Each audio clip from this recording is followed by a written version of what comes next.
एक जण निघाला होता रस्त्यानं चालत चालत, त्याला बस स्टँडला जायचं होतं पण पल्ला लांबचा. तेवढ्यात पाठीमागून एक रिक्षा आली. त्यांनी रिक्षावाल्याला हात केला. रिक्षावाला थांबला. त्यांनी विचारलं, बस स्टँड चलोगे क्या? रिक्षावाला म्हणला, चलूंगा. कितना लोगे? तो म्हणला, 200 रुपया.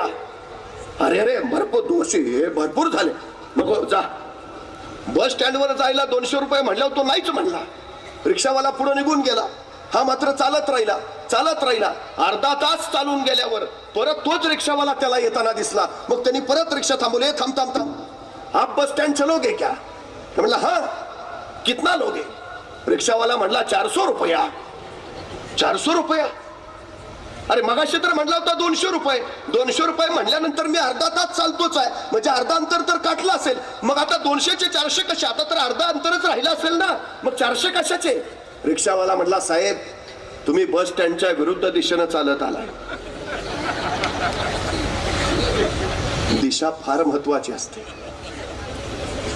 बस स्टँडला पोचायचं आहे ना, दिशा बरोबर आहे का नाही खात्री करा, नाहीतर उलटे चालत जाल. ऊर्जेचा क्षय, शक्तीचा क्षय, वेळेचा क्षय, सगळं वाया. अनेकांनी ते